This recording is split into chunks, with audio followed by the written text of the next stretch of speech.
Hello and welcome to the Imprint Weekly Podcast, Summer Rewind Edition. We will be running back some of the many great guest interviews from our Imprint Weekly Podcast archive all the way up through Labor Day. I'm John Kelly, Senior Editor of The Imprint, a daily news site covering child welfare and youth justice around the country. You can read all of our coverage at imprintnews.org or check us out on Facebook or Twitter at the Imprint News. You can also sign up on our homepage for our free weekly and monthly newsletters. And for professionals in child welfare and youth justice, subscribe to our Youth Services Insider section for a closer look at news on business policy and practice. The Imprint Weekly Podcast is also a member of the Safe Camp Audio Network. You can check out our show page and all of Safe Camp's other great podcasts at safecampaudio.org on the web or at safecampaudio on all social media. All right, for week 4 of the old Summer Rewind series, today we're featuring an interview from episode 52 with juvenile detention expert David Roush, a fellow Michigander, who joined us to talk about a very cool opportunity in the early 2010s that sort of happened, by luck and led to one of the bigger gains made to date in learning how to successfully engage incarcerated youth. It involves some necessary renovations and changes that were made to Cook County, which is Chicago's detention center, that created the perfect chance for Roush and others to conduct a control trial. So we talk about that opportunity and what it contributed to the knowledge base around what Roush describes in here as hot and cool thinking and how to teach young adults about reacting in the moment. So without further ado, enjoy this conversation that I had with juvenile detention expert David Roush. All right, we are joined today by David Roush, a veteran juvenile justice consultant who is among America's foremost experts on improving the conditions and services inside of juvenile facilities. We're going to talk about his long career trying to fix facilities and how JJ has changed in the past 50 years. We're also going to dive particularly into one experiment in Chicago detention reform that he was part of. So David, thanks for joining us on the Imprint Weekly Podcast. Great to be here, John. So we start every interview the same here. You got to give me one of the following. You can give me more if you want. Your favorite movie or TV show, book, sports team, or musical group. What do you got? John, I think my favorite movie is The Last of the Mohicans. And probably because it talks about the development of this country and also parallels our family history. Our family was part of the 1709 Great Migration funded by Queen Anne, and family settled along the Hudson River. So the Last of the Mohicans being in the Catskills, etc. It's just been fascinating to watch and rewatch. Do you remember the first juvenile justice facility you ever set foot in? I do. It was in 1971 that I was fresh out of college and with a degree in religion. And people told me at Worcester that with that degree, I could either be a bartender or a cab driver, or I'd have to go to seminary. Oh, wow. And so I showed them I worked in juvenile justice. And it was the local detention facility. And I worked 2 years as what would be called these days a detention officer or, a youth development specialist. So what was that facility like? That facility it was a great learning experience for me. And I always tell folks that one of the great advantages that I've had throughout my career is that I started in Michigan, and there was a sense at that point in time. This was still before the Juvenile Justice and Delinquency Prevention Act of 1974, which essentially really moved status offenders out from under the control of the juvenile justice sort of detention options, looking for alternatives, et cetera. So what that meant is that what we had in the facility were a number of status offenders at that point in time, mixed with some youth who had some very, very serious problems and offenses. But the strategy was always to do those things that would help youth be successful when they returned home. And so there was not this sense that we needed pepper spray or handcuffs, or that we needed special training in different types of pressure point control techniques for physical restraint. Now, granted, the majority of the kids were status offenders, which meant they were much easier to work with, much more responsive to requests of staff, and staff built very strong relationships with them. So how do you think that changed? And I don't mean to say that changed writ large in every facility in our country, but obviously some of the things you just described as us not needing in facilities, there have been issues of overuse or use of some of those things in juvenile settings since. So what fundamentally changed from the time when you really entered the scene there in the 70s that prompted those challenges? I don't know that I could pin it on any one specific factor, but I do think that there are some issues that were more influential than others. And again, I kind of link it to what's been going on with recent reforms.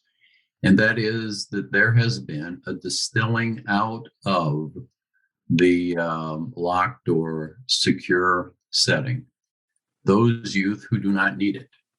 And that has been one of, I think, the greatest accomplishments of reforms, is that it has helped us to identify those youth who are a legitimate danger to the public, or who are a legitimate risk for not appearing at a court hearing. And those two reasons I mentioned those two factors is that I don't want to get into the idea of reinforcing the notion that juvenile detention should be a lot more than just that. That it is the place where youth are kept safe and secure until the court has determined what's going to happen to them. More importantly, what the reform has done is that it has helped us identify those youth who they do need a secure custody.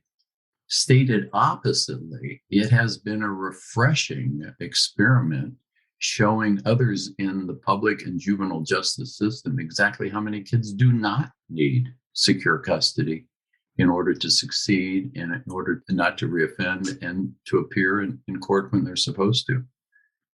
So I think what we've seen in particular from the juvenile justice perspective is that we've been on the inside looking out. And the reforms have been on the outside of the detention facilities largely, focusing on what's going on in there. And it's been, I think, a very, very good match. And what we've seen then is, the kind of shrinking of the number of youth that really need secure custody. So yeah, let's talk a little bit more about that. I mean, and I know David has a particular expertise in juvenile detention, which of the milieu of incarceration and locked settings is the one that is mostly used to house young people before they go before a judge and are adjudicated. But look, here's just some of the numbers more broadly about juvenile incarceration. In 1997, we were at 105,000 kids locked up. As of 2019, that number is 36,000 and change. It's like a 65% drop. And, I think a huge part of explaining that is that just kids are getting arrested far less. Right around that time, I think in the mid 90s, we were at like 2.6 million arrests of juveniles. Now it's under 700,000. So setting that aside as an obvious factor, what are the other things that you would attribute this general shift away that you're describing from incarceration? Well, I think there's been a recognition that alternatives to detention work. They are effective. That the majority of youth can thrive in community-based programs and services. And I think the other thing that has emerged is really a greater awareness of mental health issues and how prevalent they are among juvenile offenders, or even the population of adolescents. These days, we're constantly hearing of youth that have substantial anxiety problems, depression problems, alienation, hopelessness, and then all those factors really kind of set the stage for suicidal behavior or even drug use and abuse. And so we've realized that there are some factors out there that really need our attention and consideration. Do you think that we still use locked settings too often? I mean, even now, it seems like many youth who end up behind bars are there on technical violations or probation. And in detention centers, the racial disproportionality nationally has gotten way worse. So, I mean, do you think that there's still work to be done on figuring out how to serve more youth outside of these settings? Oh, absolutely. Absolutely. Like I've always told folks, our ultimate objective is to put ourselves out of business. Now, and so that means that we do agree with the advocates who really are talking about the elimination of as many locked facilities as possible.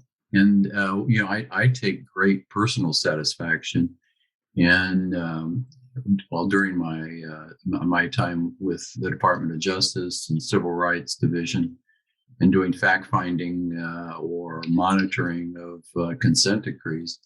I do take a great deal of personal satisfaction in having been able to provide enough information to DOJ, Department of Justice, that's led to the closing of a number of facilities. And I think that has been beneficial to the system in the long run. That has forced individuals and agencies and organizations to really put a great deal more effort into alternatives and to the idea of transitions to home and the importance of the community and strengthening the families, and also addressing issues of mental health and specifically trauma. That's been a big issue recently. I can't even imagine how many different juvenile facilities you've set foot in and observed and worked with since that first one. But does one stand out? I'm curious if there's a facility or set of them in a certain area that really stand out to you as doing everything really well. A good set of a good environment, safe conditions, and quality programming. And there are several of them that I think I would send others to those facilities just to see what they're doing and how they're doing it. One of them is the Youth Center of the High Plains in Amarillo. Another one is the Berrien County Juvenile Facility in Berrien Center, Michigan. For a long time, the DuPage County Detention Facility in Wheaton was just spectacular. That's the only example I know of a system that put itself out of business. Oh, really? So yes. Just no need for their facilities anymore at all? Well, so here's the tale that I like to tell, and that is that they have a 96-bed facility, and it's essentially an old facility and a new addition, and they're approaching 100 secure beds. And the court probation director at that time was John Bentley, and the detention superintendent was Dr. Bernie Gloss. And Bentley worked very hard implementing many of the JDAI, Juvenile Detention Alternatives Initiative, out of the Casey Foundation. They had several core principles about decision-making on youth and secure custody, et cetera. And John was really good at that. So that meant that they were automatically, kind of reducing their detention population. And then on top of that, Bernie Gloss was a licensed clinical psychologist, and he really was able to design programs and staff training such that relationships were just strong and healthy. And the next thing you knew, kids were succeeding, they weren't staying long. And the county was running at an average daily population of 8. And so with that, they decided it was much more cost efficient to send those 8 kids to the neighboring county and turn the facility over to the sheriff's department. So, that is, when someone says, can you really put yourself out of business? Oh, come on, there's going to be, some sort of problem hither and yon. And at least I now can say, yes, there was one jurisdiction.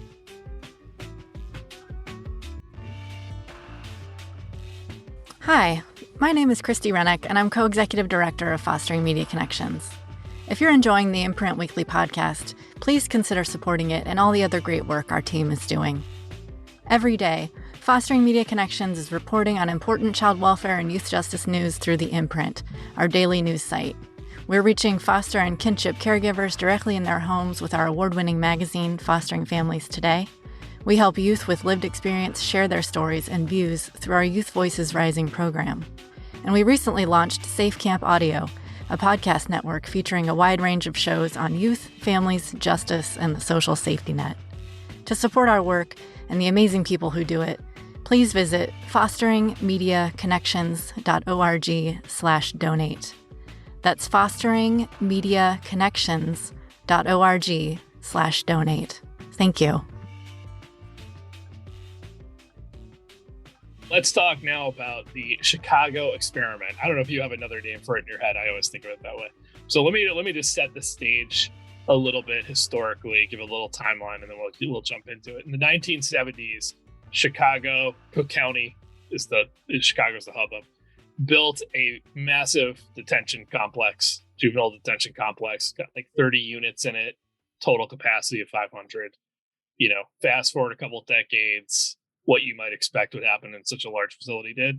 ACLU took Cook County to court, citing unconstitutional conditions, lack of healthcare, lack of education, abundance of violence, and overcrowding.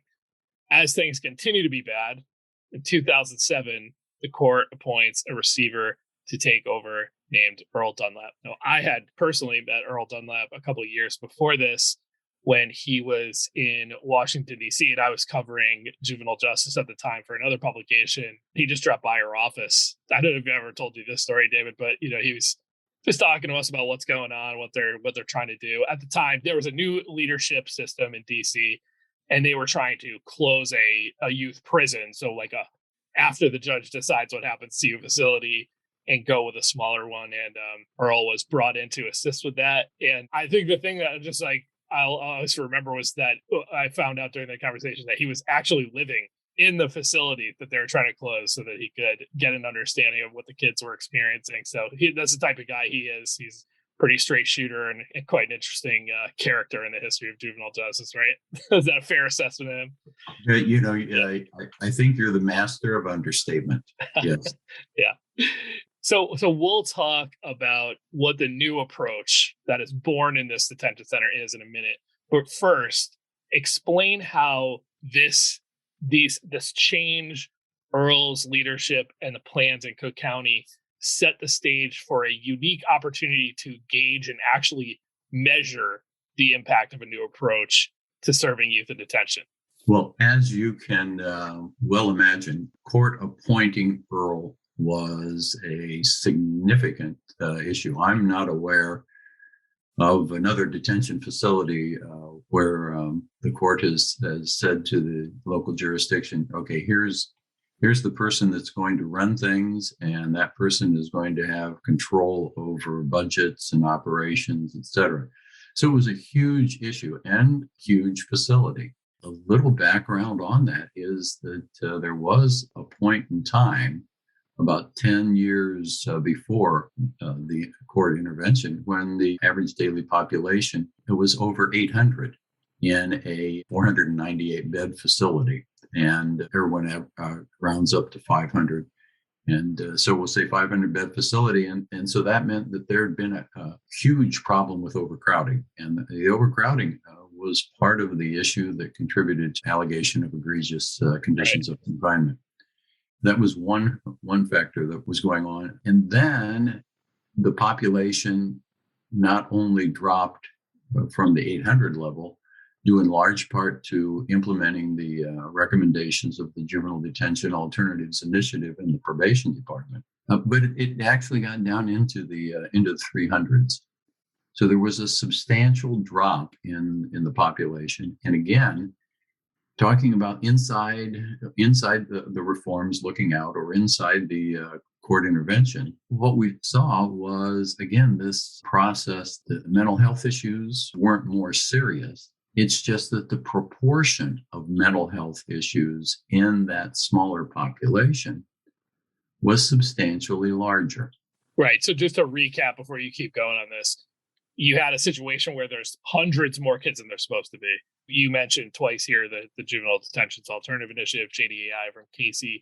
The very quick explanation of that is that they work with systems, counties, states to figure out how to actually assess the need for the use of detention in juvenile settings based on risk and safety and actual things instead of somebody's gut instinct. So the number of kids had dropped substantially since they had brought Casey in to do that. And now you are in a system where maybe it looks more like a group that needs detention, and that group has a higher proportion of youth who have serious mental health needs. Exactly. And the detention facility had 3 floors. Architecturally, it is one of the most fascinating facilities you'll ever see. I mean, from that perspective, you have to take into account the physical plant anytime you're talking about reform or change, et cetera, that the physical environment is very important. So one of the first challenges was that on the 3rd floor alone, about 15 years ago, there were more youth on the 3rd floor of the detention facility than there were in the rest of the state of Illinois. And so one of the first issues that Dunlap had to address was the size. Size sometimes means increased complexity, and complexity automatically means a whole range of problems that need to be addressed.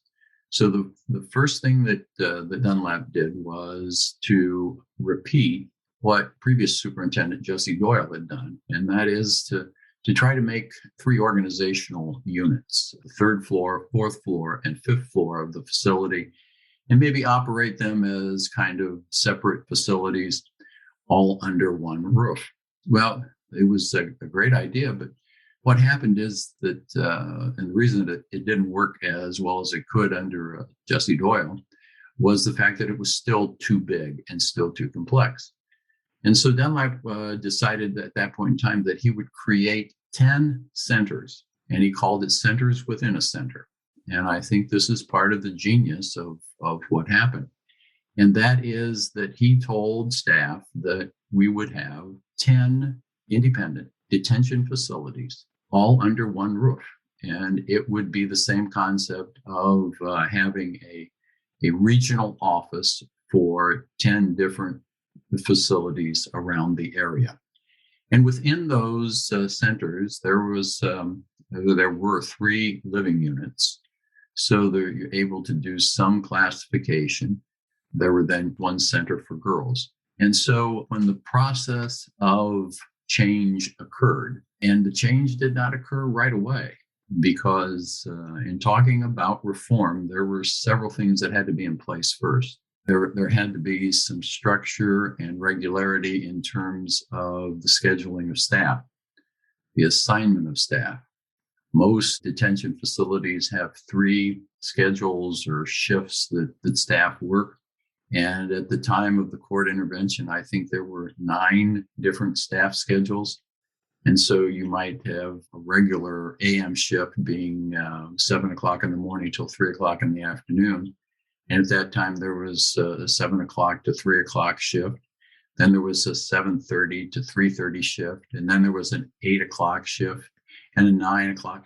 And what was happening is that these accommodations were being made in order for staff members who were overworked and underpaid to begin with, and still are. They were working either second jobs, or they had to take care of getting kids to school or pickups or things like that. So there really was not much order and structure, and these things had to be addressed along with policy and procedure, but more importantly, staff training. A good, solid staff training department had to be in place, and all of the building blocks for staff training were there at the Chicago facility at the time. And Dunlap was able to secure the services of Carol Kramer Brooks, who's a master trainer, and develop staff training. So now we have things in place. We have a program model that we're going to implement, cognitive behavior training or rational behavior training, depending upon your approach to it. And now what we had to do is to train the staff. develop the forms and programs and materials, etc.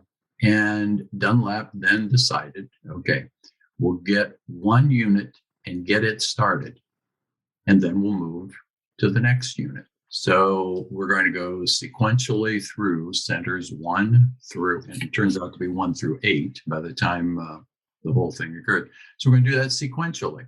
So now the question becomes, what do you do with new admissions? And Dunlap very quickly said, I am not going to put all of the kids with the least amount of problems and challenges into the new units so that things will look good. Juvenile detention is this, you take what you get, you don't throw a fit.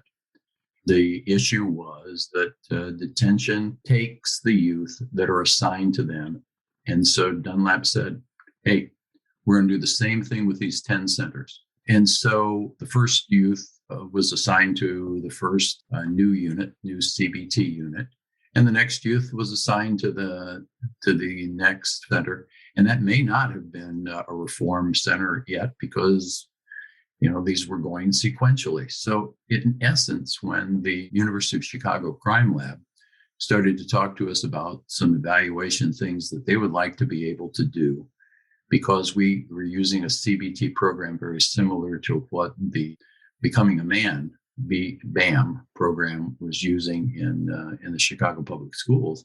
They thought, here's a real good opportunity to look at the impact of CBT in a variety of different settings. And so the first question they said is, what sort of things do you have that might be of great benefit to our efforts in terms of researching this? And I said, I think we're very close to having randomized controlled trials. And if you can achieve randomized controlled trials, that's really the criterion for what you would call gold standard research. Yeah, and I think that's why I wanted to get into this part before we really talked about what you guys did, because it's not the sexiest topic, developing evaluation protocols and measuring stuff. But in juvenile justice, it's really hard to tease out what is the cause of an improvement, because it's really hard to say no to somebody and just deny them. So this was this unique opportunity with these centers and the way that you were assigning kids to ones that had the new training and the new model and the ones that didn't, to essentially just create this happy accident of randomized control trials, which are really hard in other situations to do.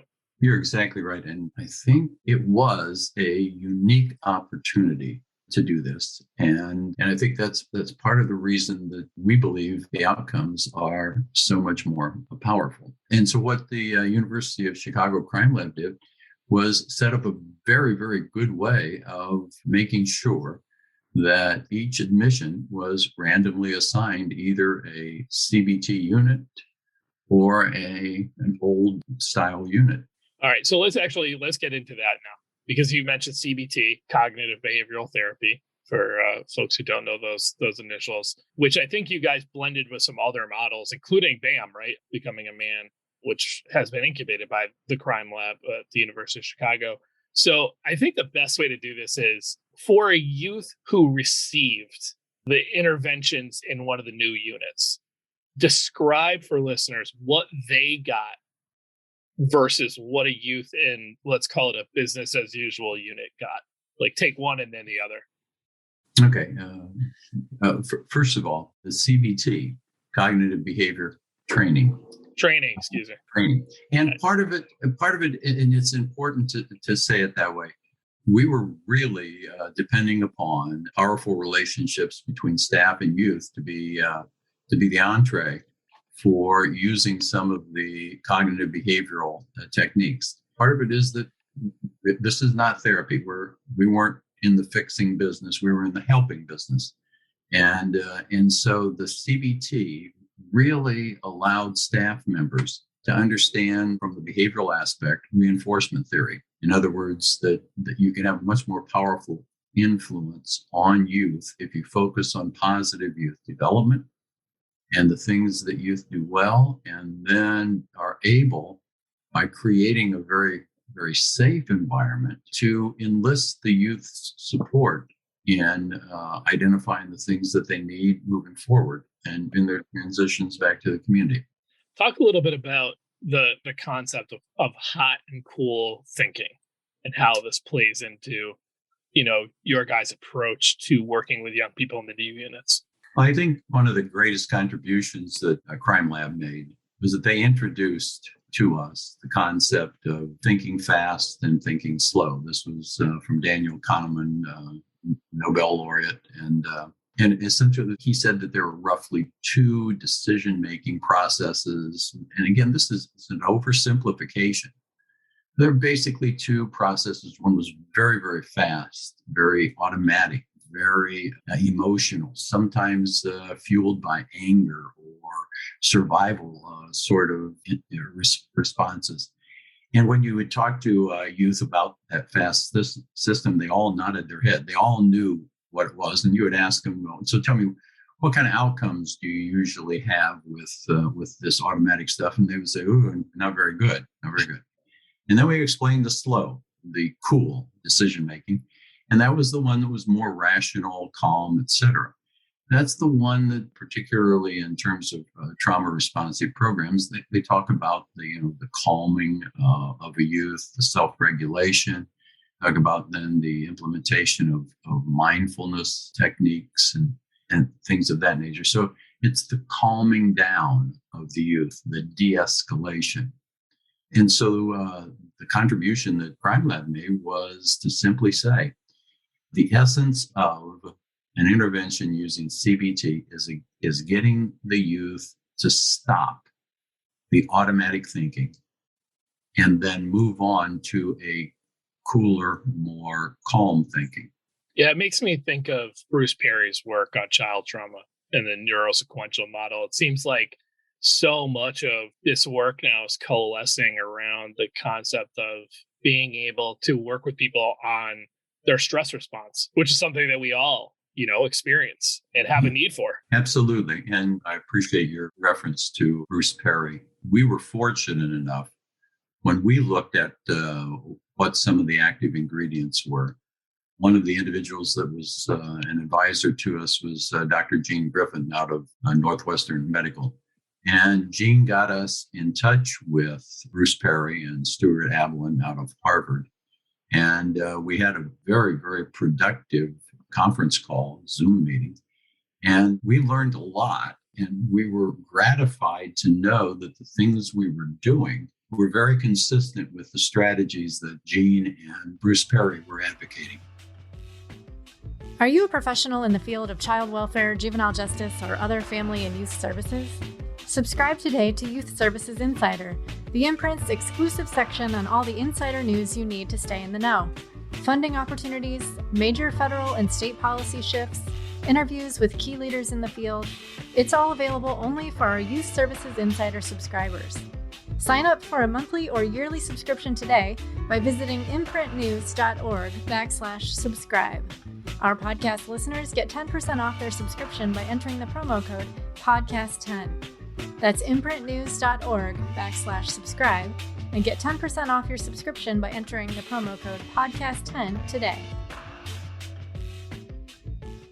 Okay, so this all is happening. The Crime Lab, which again is part of the University of Chicago, evaluates this approach. So they follow just over 3,000 youth between November of 2019 and March of 2011, then 18 months after release. And what do they find? I mean, what are the big findings from this comparison between what you guys are doing in the new units and what youth were receiving in the other ones? Two things that caught our attention. One was the reduction in recidivism, and that they found that 18 months out, there had been a statistically significant reduction in recidivism among those youth who had been housed temporarily in the CBT centers at Chicago versus those youth who had not been in those centers. Now, one of the things that's important to insert at this point in time is that when Dunlap was about halfway through the process of moving old centers to the new CBT centers, those conversions, There was an action by the union in federal court that caused the process to stop. It was put on hold until the court could render a decision. So that meant that for several months, there were an equal number of CBT units and an equal number of non-CBT units. So that's how the numbers just kept going up and up and up. And again, I'm talking about the confluence of things that may not happen again. So all of this comes out, around 2015. I think you wrote a paper that year on the findings of the crime lab. Then you wrote an entire book on the findings. Let me plug that for you. It's called Recalibrating Juvenile Detention. You can buy it on Amazon. I'll post the link in the show notes for listeners. But it's 6 years later now. 2 of those admittedly spent in this weird pandemic fog that we're in. But how much traction and attention has what happened in Cook County gotten? Have you seen local or state systems, seek to adopt and replicate this? So one of the things that came out of the sort of reverse engineering of the findings was a curriculum called CBT 2.0. And what the Crime Lab, in conjunction with the Arnold Foundation, and I think Ideas 42, was to pull together what they thought were the essential pieces of what had occurred. And that was a very good foundation. And the National Partnership for Juvenile Services, myself and several others have been working to expand that curriculum so that it's more effective at helping youth transition from this very hot to a cool situation, cool frame of mind.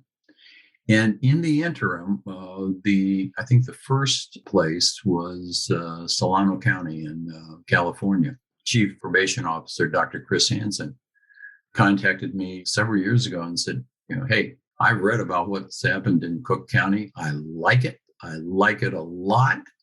Can you help us develop that same kind of program? So we focused on this CBT 2.0 and the implementation of that. Meanwhile, Shelby County has done the same thing, saying we'd like to do that. Memphis in Tennessee. That's right. And now the city of New York is saying we'd like to replicate the things that happened. And so we've been really quite enthused by the response. There's certainly going to be a delay. There always is in terms of, you come up with a new curriculum or something new. And it's going to be 5 to 10 years, sadly, before some of these things get some traction.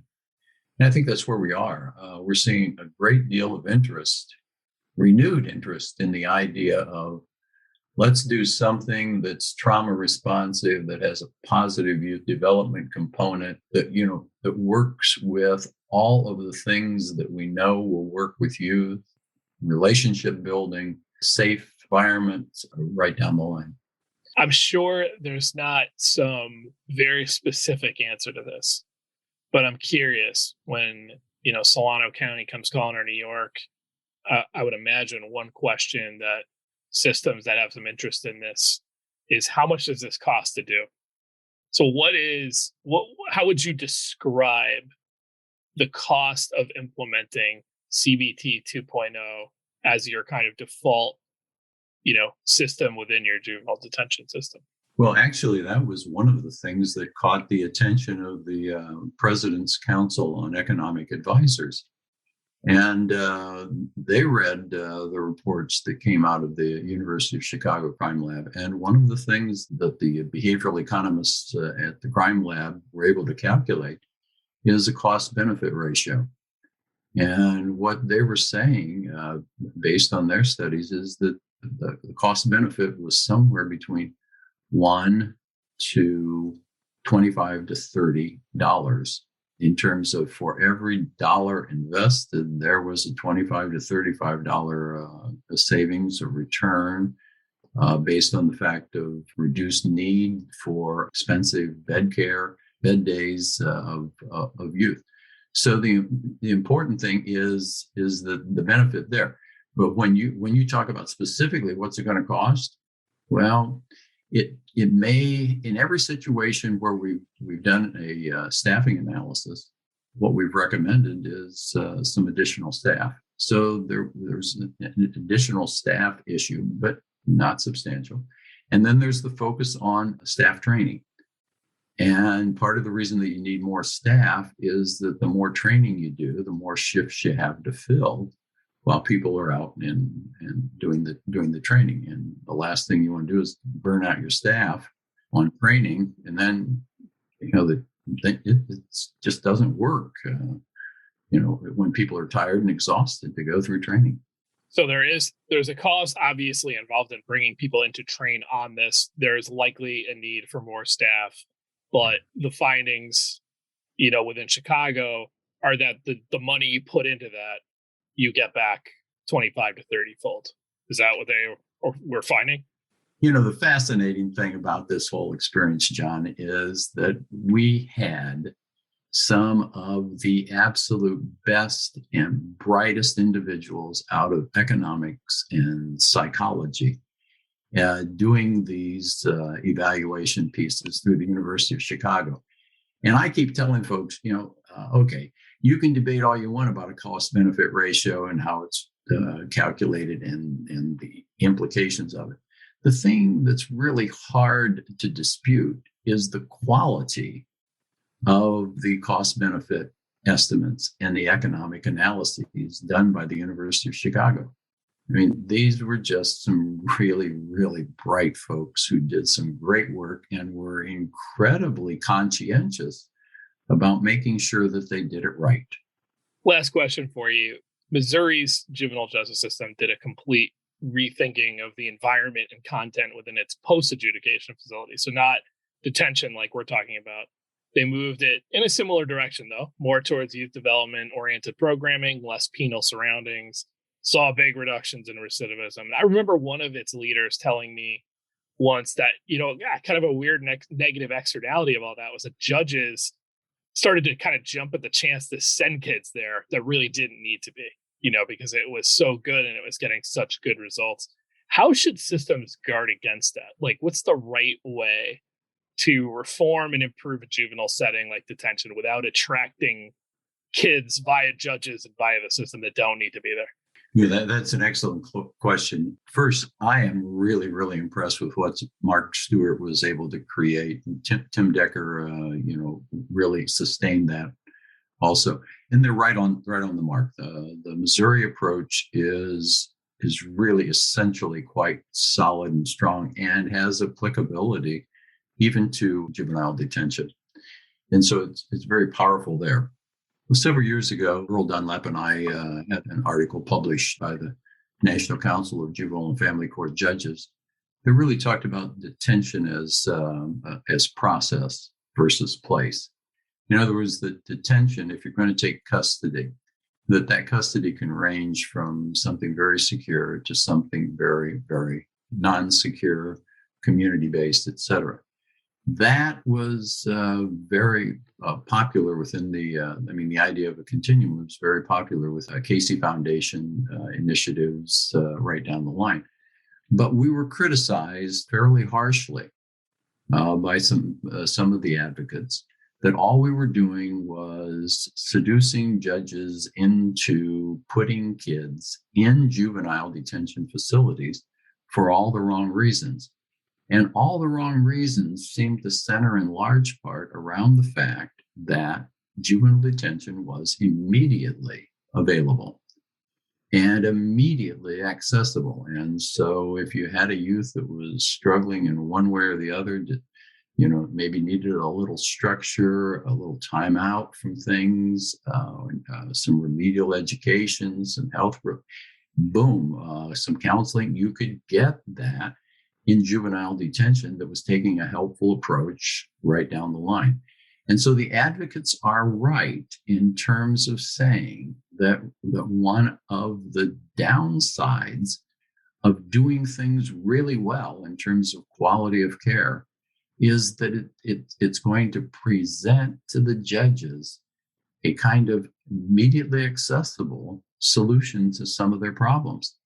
And it doesn't encourage the judges to force the community, to encourage the community, to cajole the community into a large continuum of detention alternatives right down the line. So it is highly, highly problematic. I have always told students, particularly at Michigan State, where I had the good fortune of teaching a course on juvenile detention operations. I always told them, there will come a time when you may have to take a stand, and it could put your job in peril. And for that reason, I do think that it's an important issue, and I'm not sure there's a clear answer to it. Fair enough. David Roush, juvenile justice detention reform expert. Thanks for joining us on the Imprint Weekly Podcast. Thank you for having me, John. It's a pleasure.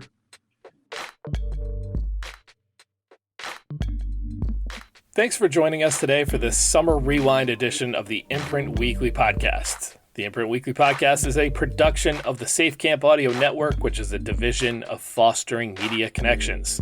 Please visit safecampaudio.org on the web or at Safe Camp Audio on all major social media. This podcast is produced and mixed by Christine Anchoko, with music by Luke Giroux and Cyrus Elia. If you enjoyed this episode, we would love it if you consider subscribing or giving us a 5-star rating on Apple, Spotify, or wherever you download your podcasts. And we would greatly appreciate if you would consider supporting our work here on the podcast and in print. Small donations from our listeners and readers go a long way towards helping us grow and cover more great stories in child welfare and youth justice. To support us, it is very easy. Just visit imprintnews.org/donate. You can follow The Imprint on Twitter and Facebook by searching the handle @TheImprintNews, and visit us on the web at imprintnews.org. You can email us at tips@imprintnews.org. I'm John Kelly, and we'll see you next week.